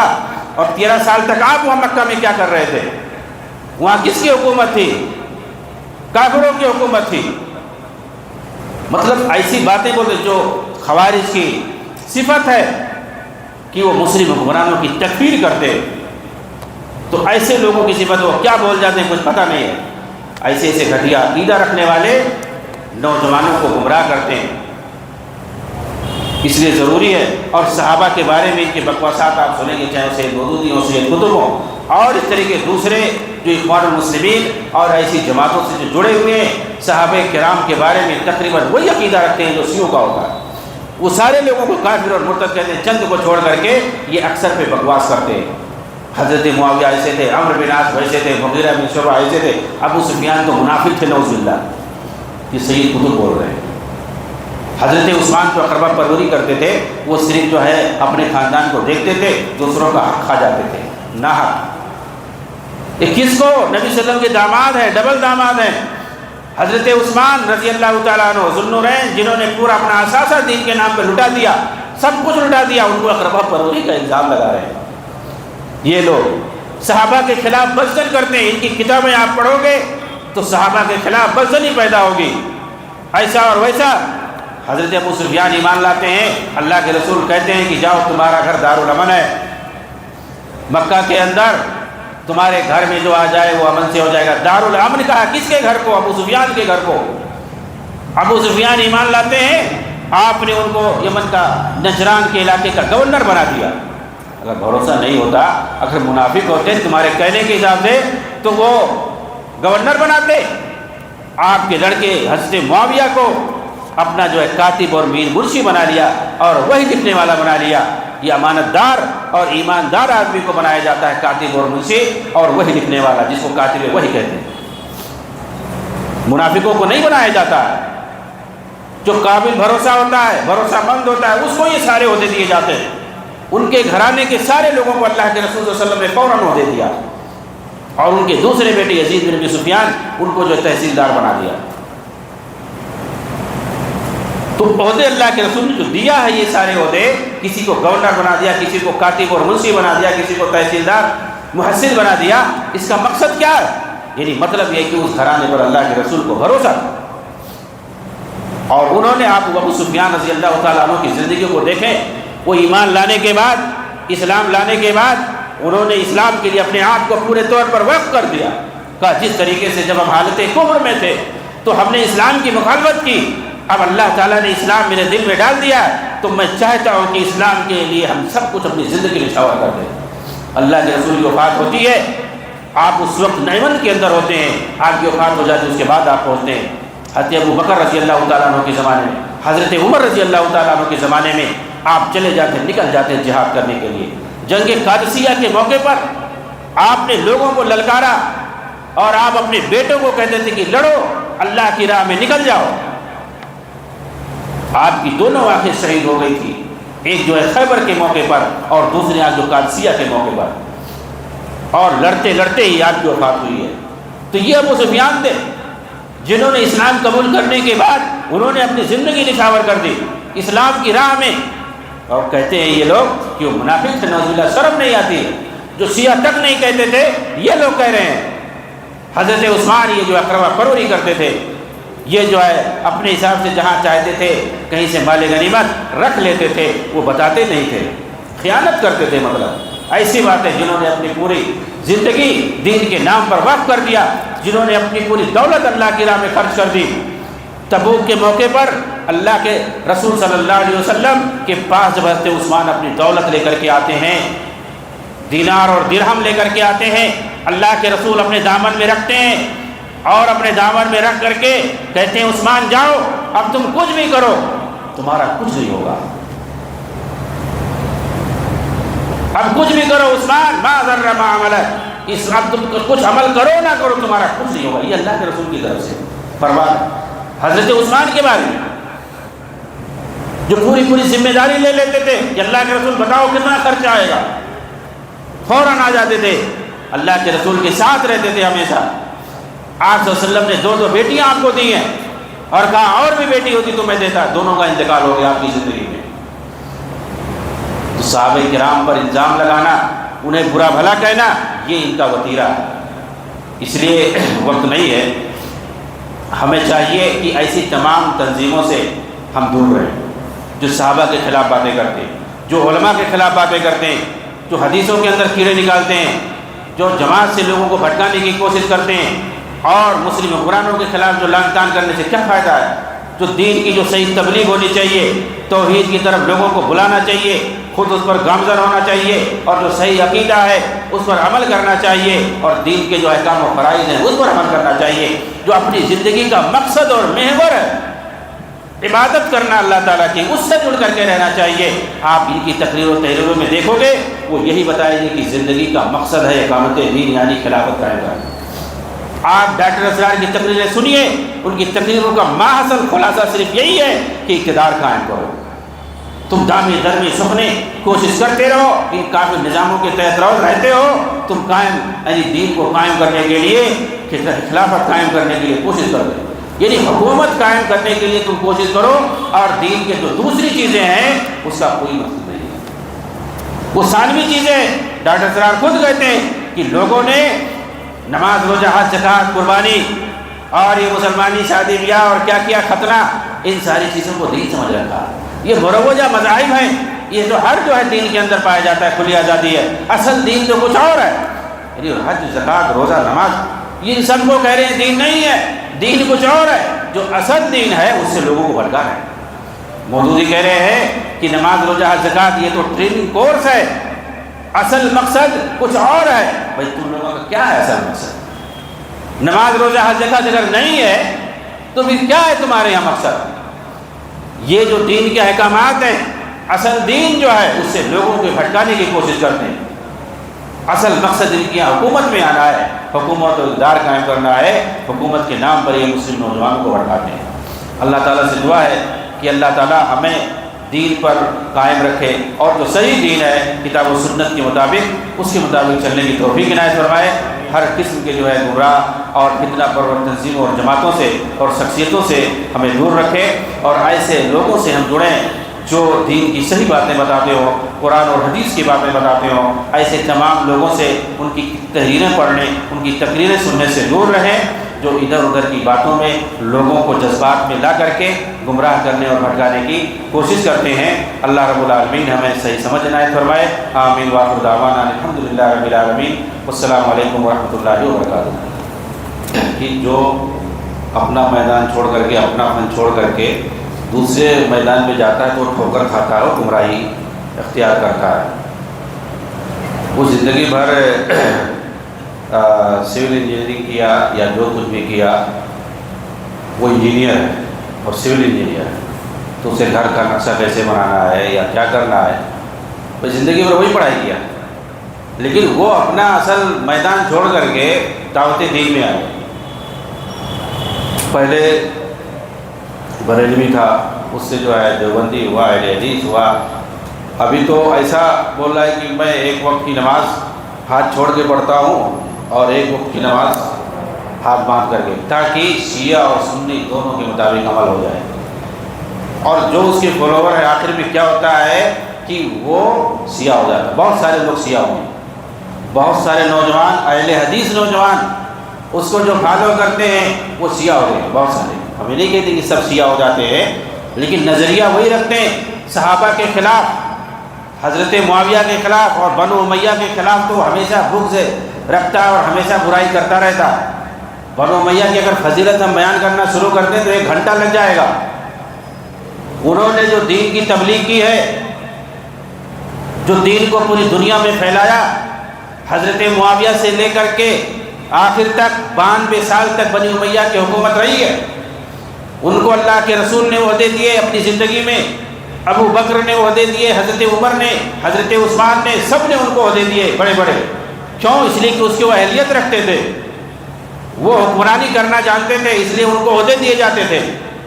تو ان کو جب حکومت ملی ہے حضرت معاویہ کے ذریعے سے، انہوں نے پوری دنیا میں جو ہے اسلام کا ڈنکا بجا دیا. یورپ سے لے کر کے، اندلس سے لے کر کے چین کے کاشغر اور ہندوستان کے سندھ تک جو ہے یہ اسلام جو پھیلایا گیا ہے یہ بنی امیہ کی دین ہے. محمد بن قاسم کون تھا جو سندھ میں آیا ہے اسلام کا پیغام لے کر کے؟ قتیبہ بن مسلم باہلی جو چین تک گیا تھا، کاشغر تک، وہ کون تھا؟ طارق بن زیاد جو اندلس کو فتح کرتے ہوا یورپ تک پہنچا ہے، بحر ظلمات کے اندر گھوڑے دوڑاتے، وہ کون تھے؟ یہ سارے لوگ یہ بنی امیہ کے سپوت تھے. ان لوگوں نے اسلام کا جھنڈا جو پوری دنیا میں پھیلایا ہے، اور ان کے سامنے کتاب و سنت کے علاوہ کچھ نہیں تھا. ان کے زمانے میں صحابہ تھے، تابعین تھے، تبع تابعین تھے، ائمہ تھے، محدثین تھے. وہ خیر القرون کا زمانہ ہے. خیر القرون قرنی ثم الذین یلونہم ثم الذین یلونہم. اللہ کے رسول کہتے ہیں سب سے بہتر زمانہ میرا زمانہ، پھر اس کے بعد جو آئے گا، پھر اس کے بعد. 3 زمانہ کو اللہ کے رسول نے کہا کہ یہ سب سے بہتر زمانے ہیں قیامت تک. یہ بنو امیہ کا دور ہے جس میں صحابہ، تابعین، تبع تابعین، ائمہ، محدثین ہوتے تھے. ان کے ساتھ لڑائیوں میں، جنگوں میں، اور ان کے امور حکومت کو یہی لوگ دیکھتے تھے، چلاتے تھے دین کے سارے معاملات. آپ ان کی حکومت میں دیکھ لیں، کہیں پر شرک و بدعت نظر نہیں آئے گا، کہیں پر کوئی تقلید نہیں دکھائی دے گا. ان کی حکومت کے اندر، ان کی حکومت کے سائے میں کہیں کوئی مزار نہیں دکھے گا، کہیں کوئی خانقاہ نہیں دکھے گا، کہیں کوئی باطل فرقہ نہیں دکھے گا. کہیں بھی کوئی خارجی اگر ابھرتا تھا اس کا سر قلم کر دیا جاتا تھا، اس کے سر کو باقی نہیں رکھا جاتا تھا. کہیں پر کوئی بدعقیدہ اور گمراہ قسم کا انسان گمراہی پھیلاتا تھا تو فوراً اس کو سولی پر چڑھا دیا جاتا تھا. ان کے زمانے میں گمراہی پھیلانے والا کوئی نہیں تھا، کوئی بدعقیدگی پھیلانے والا نہیں تھا، کوئی شرک اور بدعت پھیلانے والا نہیں تھا. یہ تھے بنو امیہ کا. اس کے بعد عباسی دور آتی ہے، دور آتا ہے، پھر اس کے بعد جو ہے یہ ساری برائیاں اور ساری خامیاں آتی ہیں. یعنی 300 صدی کے بعد، 3 صدیوں کے بعد یہ ساری برائیاں آتی ہیں. تو بنو امیہ کا جو زمانہ ہے وہ کتاب و سنت کا زمانہ ہے. وہ توحید کا علم لے کر کے چلتے تھے. ایسے لوگوں پر آج جو ہے لوگ بدگوئی کر رہے ہیں، ان کی برائی کر رہے ہیں. اور یہ مرزا جو ہے، مرزا محمد علی، یہ سب سے زیادہ برائی کرتا ہے بنو امیہ کی. حضرت معاویہ کو برا بھلا کہنے میں اس کو شرم نہیں آتی ہے، جو جلیل القدر صحابی ہیں. اور بھی دیگر تمام بنو امیہ کو ایک طرف سے وہ برائی کرتا ہے، جنہوں نے دین کی وہ خدمت کی ہے کہ پوری رہتی دنیا تک جو ہے ان کے احسان تلے دبی رہے گی. یہ جو ہم لوگ مسلمان ہیں یہ انہیں کی مرہون منت ہے. پوری دنیا میں آج جہاں جہاں مسلم ممالک ہیں، 57 مسلم ممالک ہیں، انہوں نے جہاں جہاں تک دین کو پھیلایا تھا اس سے دور تک نہیں ہے، اس سے آگے نہیں ہے.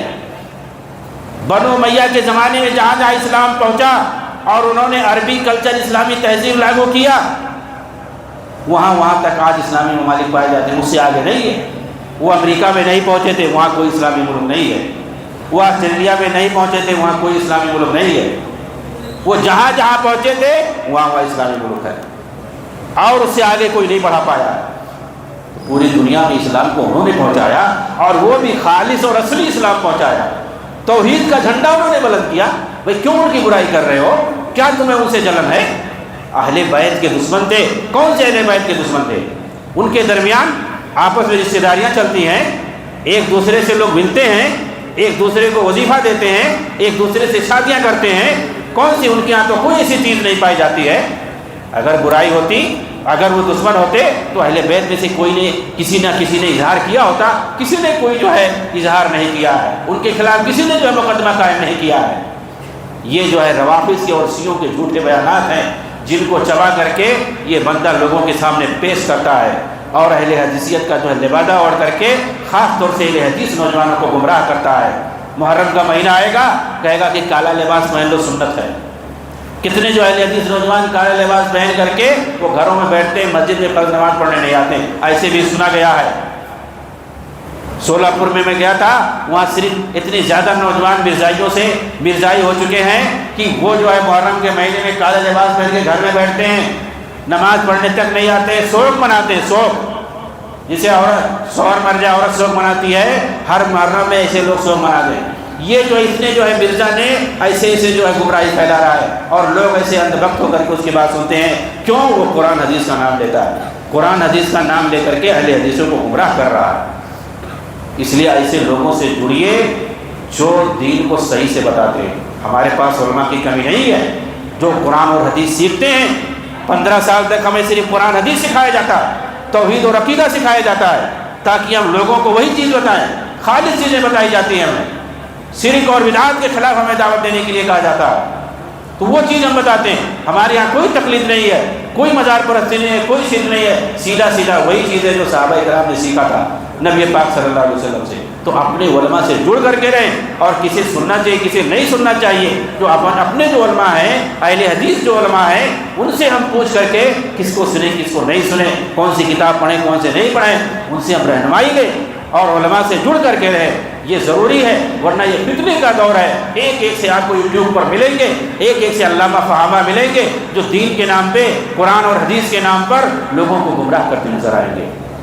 اس لیے ایسے جو فتنہ پروروں سے بچنے کی ضرورت ہے۔ میں تقریر میں نہیں بولا تھا، اسی لیے اس کو بول دیا۔ جی سر۔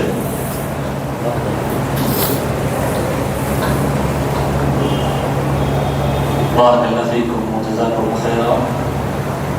لاسٹ سوال ہے، اس کے بعد انشاءاللہ پروگرام ختم کر دیا جائے گا۔ بعض لوگ شیخ یوتھ کلب میں جو دعوت کا کام کرتے ہیں، بعض نوجوان ان کے دیوانے ہیں اور ان کی دعوت و تبلیغ کے اسٹیٹس اپنے موبائل میں لگاتے ہیں، تو ان کے سے بچنے کے لیے نوجوانوں کو کیا رہنمائی کس طرح سے کی جائے؟ اور اسی طرح سے سعودی کے خلاف زیادہ تر یہ لوگ پروپیگنڈا پھیلاتے ہیں، جماعت اسلامی والے خاص طور پر، تو ان کے اس شر سے نوجوان کو محفوظ رکھنے کے لیے کیا کیا جائے؟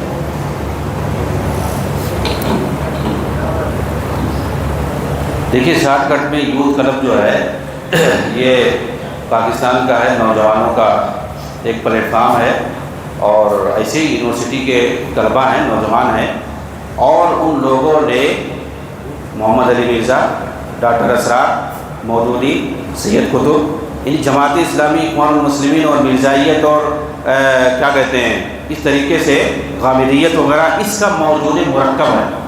یہ جو یوتھ کلب ہے یا جو بھی اسے کہتے ہیں، یہ انہی گمراہ فرقوں کا، گمراہ شخصیتوں کا معجون مرکب ہے۔ ان لوگ یہی سارے لوگوں کی تقریریں سنتے ہیں، لٹریچر پڑھتے ہیں اور وہی چیز پیش کرتے ہیں۔ ظاہر سی بات ہے، تو ایسی چیزوں سے بچنا چاہیے، اور ایسے لوگوں سے ہمیں بچنا چاہیے۔ کچھ جذباتی باتیں کہتے ہیں، لیکن جو ہے ایسے لوگوں کی وقت ہے، انہی لوگوں کی چبائی ہوئی چیزیں، انہی لوگوں کی بتائی ہوئی چیزیں وہاں پر پیش کرتے ہیں، چاہے والی محمد اس میں کر کے ہے، اور اس طریقے سے دیکھو بہت سارے لوگ جو جماعت اسلامی سے جڑے ہوئے ہیں، ڈاکٹر زبیر وغیرہ، وہ لوگ اس کی تائید کرتے ہیں، وہ بھی جو ہے تنظیمی، اور ڈاکٹر اسرار کا جو ہے بھکت ہے محمد ڈاکٹر زبیر، تو یہ سارے لوگ اس کا تزکیہ کرتے ہیں، بہت اچھا کام کر رہے ہیں، نوجوان دین کا کام۔ ارے نوجوان کون سے نوجوان ہیں؟ ڈاکٹر اسرار کی تقریر سن کر کے وہی پروموٹ کر رہے ہیں، وہی گمراہی پھیلا رہے ہیں، کون سا اچھا کام کر رہے ہیں؟ اور جہاں تک سعودی کی بات ہے، تو سعودی آل اوور اگر دیکھا جائے تو اس وقت دنیا میں کون سا ایسا ملک ہے جو سعودی سے اچھا ہے؟ کس چیز میں؟ سب سے اچھا ملک اس وقت اگر دیکھا جائے آل اوور 57 ممالک میں سعودی سے بہتر کوئی ملک نہیں ہے۔ وہاں پر جو ہے ایسے موقع پر کہ ہر تمام دنیا کے تمام جو حقوق انسانی کی تنظیموں کی طرف سے تنقیدیں ہوتی ہیں، وہ لوگ حدود اور قصاص نافذ کرتے ہیں سختی سے، چوری کرنے والے کے ہاتھ کو کاٹتے ہیں، قصاصاً قتل کرتے ہیں، سارے حدود اور قصاص وہاں پر نافذ ہوتے ہیں۔ کون ایسا ملک ہے؟ کہیں کوئی ایسا ملک نہیں جو حدود اور قصاص نافذ کرتا ہو۔ وہاں کی شریعتوں میں، عدالتوں میں شریعت کے مطابق فیصلے آج بھی ہوتے ہیں۔ کون سا ایسا ملک ہے؟ ہر ایک کے پاس جو وضعی دستور ہے، بنایا ہوا قانون ہے، دستور ہے۔ سعودی کے پاس کوئی دستور ہاتھ سے بنایا ہوا نہیں ہے، قرآن اور حدیث کے مطابق، شریعت کے مطابق وہاں کی عدالتوں میں فیصلے ہوتے ہیں۔ ایسا کون سا ملک ہے جہاں پر ہوتے ہیں جو اچھائی ہے اس کی اچھائی کہی جائے گی، جو اسلامی حکومت کے لیے جو چیزیں وہاں پر اس کو ممتاز بناتی ہیں، اہلیت بناتی ہیں، وہ چیزیں وہاں پر پائی جاتی ہیں۔ حرمین کی جو خدمت کر رہے ہیں، زکوٰۃ کا جو نظام نافذ ہے، کون سا ملک ہے جہاں پر زکوٰۃ کا نظام نافذ ہے؟ کوئی ملک نہیں ہے۔ حرمین کی جو خدمت کر رہے ہیں، شرک اور بدعات سے جو انہوں نے پاک کیا ہے، ملک عبدالعزیز نے حرمین کے اندر، مکہ کے اندر دیکھا 4 مصلی ہے، اور وہاں لوگ جو حنفی ہیں، شافعی ہیں، مالکی، حنبلی ہیں، سب جو ہے اپنا اپنا نماز پڑھاتے ہیں چاروں طرف کھڑے ہو کر کے ایک ساتھ اللہ اکبر، اسی میں جھگڑا کرتے، کسی کی آواز تیز ہو گئی، کسی کی کرت تیز ہو گئی، لڑائی کرتے تھے، جھگڑا کرتے تھے، دھینگا مستی کرتے تھے کھانے کعبہ کے پاس۔ ملک عبدالعزیز نے سب کو ختم کر دیا، ایک امام پر پوری دنیا کو جمع کر دیا۔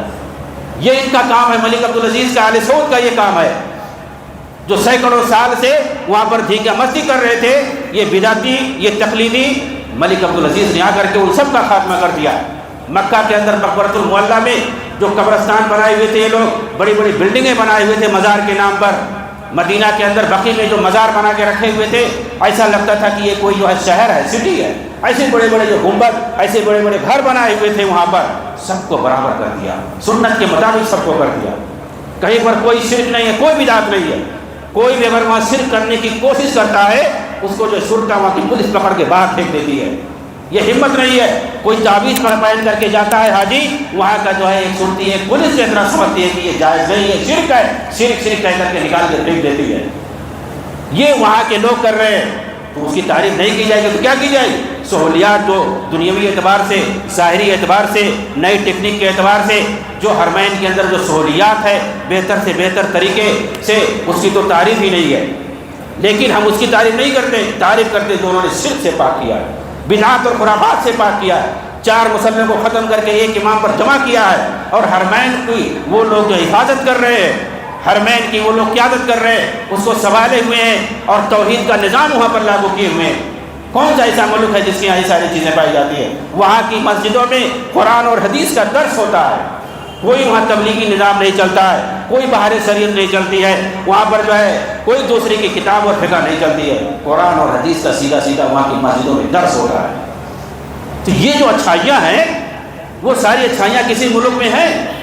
وہاں کی حکومت کی طرف سے پورا جو ہے قرآن پاک چھاپا جاتا ہے، اس کی جو ہے 56 زبانوں میں ترجمے ہوتے ہیں، تفسیر ہوتے ہیں، پوری دنیا میں لاکھوں اور کروڑوں نسخے جو پوری دنیا میں ایمبیسیوں کے ذریعے سے، سفارت خانوں کے ذریعے سے پھیلائے جاتے ہیں۔ کون سا ایسا ملک ہے جو قرآن کی خدمت اتنے بڑے انداز میں کر رہی ہے، اتنے بڑے پیمانے پر کر رہی ہے؟ وہاں پہ مدینہ یونیورسٹی اور دیگر بہت ساری یونیورسٹیاں ہیں، جو آپ کے یہاں علماء ہیں، آپ پوچھئے گا کہ لاکھوں لوگ جو فارغ ہو کر کے ان کو جو ہے فری میں پڑھاتے ہیں، وظیفہ بھی دیتے ہیں، اور اس کے بعد مبعوث بھی کرتے ہیں، جاؤ اپنے ملک میں دعوت دو، وہاں قرآن اور حدیث پڑھواتے ہیں وہ لوگ، اس کے بعد جو ہے توحید اور عقیدہ پڑھاتے ہیں، اس کے بعد کہتے ہیں جاؤ اپنے ملکوں میں، تمہارے ملک میں شرک اور بدعت عام ہے، جاؤ اس کا خاتمہ کرو۔ کون ایسا ملک ہوگا جو اس طریقے سے کر رہا ہے؟ پوری دنیا کے بچوں کو اپنے یہاں بلا کر کے وہ لوگ قرآن اور سنت پڑھواتے ہیں، اور کہتے ہیں جاؤ اپنے ملک میں تبلیغ کرو، وہاں شرک ہے، مزار ہے، اور برائیاں بہت زیادہ۔ یہ حکومتی سطح پر یہ سب کام کر رہی ہے، حکومت کر رہی ہے، پیسے بھی دیتی ہے، فری میں پڑھاتی بھی ہے یہ، اور اس کے بعد جو ہے بعد میں اپنے ملک میں جاتے ہیں، وہاں بھی پیسے دیتی ہے۔ کیوں؟ دین کے لیے، تاکہ شرک اور بدعت کو ختم کرو، توحید کا ڈنکا جا کر کے پوری دنیا میں بجاؤ۔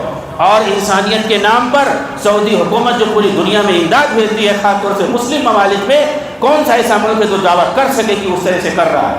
تو جو اچھائیاں ہیں، ان اچھائیوں میں کوئی ہے اس سے آگے؟ چند برائیوں کو لے کر کے، اور ایسی برائیاں کہ ہر ملک میں گلی کوچے میں ویسی برائیاں ہیں، تو اس کو لے کر کے جو ہے وہاں کی برائی کرنا اور ان کو جو ہے نیچا دکھانے کی کوشش کرنا، یہ کون سی عقل مندی ہے؟ یہ دراصل ایسے لوگوں کی طرف سے ہوتا ہے جو سعودی سے نفرت کرتے ہیں۔ عقیدے اور منہج کا معاملہ ہے، وہ جو ہے ان کا عقیدہ اور منہج وہاں نہیں چلتا ہے، وہاں قبر پرستی نہیں چلتی ہے، اور وہاں پر مزار پرستی نہیں چلتی ہے، وہاں پر سیاست بازی نہیں چلتی ہے، وہاں کوئی سیاسی تنظیم یا جماعت بنانے کی اجازت نہیں ہے، سارا کام وہاں پر کوئی دینی تنظیم بھی نہیں بنا سکتا ہے، سارا دین کا کام ہو، دنیا کا کام ہو، سب حکومت کی سرپرستی میں ہوتا ہے اور اعلیٰ پیمانے پر ہوتا ہے۔ اسی لیے لوگوں کو نفرت ہے اس ملک سے، اور کوئی چیز نہیں ہے، ورنہ چند برائیوں کو لے کر کے جو اس کی برائی کرتے ہیں اور مزید جو ہے جھوٹا پروپیگنڈا بنا کر پھیلاتے ہیں، اتنا اس سے 1000 گنا زیادہ برائیاں ان کے ملک کی بات نہیں، ان کے گلی کوچے میں پائی جاتی ہیں۔ وہ چیز نہیں دکھائی دیتی ہے. جو برائی ہے وہ برائی ہے، جو غلط ہے وہ غلط ہے. چاہے جہاں ہو، سعودی کے اندر ہو یا اپنے انڈیا میں ہو، کہیں بھی ہو. کیا ہندوستان میں آپ گناہ کا کام کر سکتے ہو؟ نہیں کر سکتے ہو. وہاں بھی نہیں کر سکتے، یہاں بھی نہیں کر سکتے. وہ بھی حرام ہے، یہ بھی حرام ہے. تو جو غلط ہے وہ غلط ہے. تو کیا کچھ غلط چیزوں کو لے کے، کچھ حرام چیزوں کو لے کر کے ہم اس کی برائی کریں گے؟ ایسا نہیں ہے. اس کی اچھائیوں کی وجہ سے ہم اس کو بیان کرتے ہیں، کیونکہ اللہ تعالیٰ نے ان کو جو ہے خدمت دی ہے حرمین شریفین کی، اور وہاں کے لوگ توحید پر قائم ہیں. شرک سے وہ دور بھاگتے ہیں اس وجہ سے، اور انہیں اسی ساری چیزوں سے نفرت ہے. اس پر جو ہے بولنے کے لیے بہت کچھ ہے. فلسطین کے مسئلے کو لے کر کے بھی بولنے کے لیے بہت کچھ ہے، لیکن وقت نہیں ہے. ٹھیک ہے.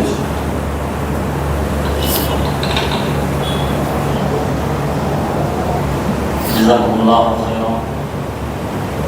شیخ محترم بڑے ہی اچھے انداز میں نئے فتنوں کے تعلق سے ہمیں آگاہ کر رہے تھے. اپنی نوعیت کا یہ پہلا پروگرام تھا. ہو سکتا ہے بعض لوگوں کو یہ باتیں اچھی نہ لگی ہو، لیکن حقیقت ہے عقیدے اور ایمان کی اصلاح کے لیے ان باتوں کا بیان کرنا ضروری ہے. عقیدہ اور ایمان محفوظ ہے تو اعمال میں محفوظ ہے. عقیدہ اور ایمان لٹ گیا تو عمل بھی لٹ جائے گا، اور عمل اگر کتاب و سنت پر صحابہ کے طریقے پر نہیں ہوگا تو عمل بھی قابل قبول نہیں ہوگا. اللہ تعالیٰ سے دعا کرتا ہوں اللہ تعالیٰ شیخ محترم کی حاضری کو قبول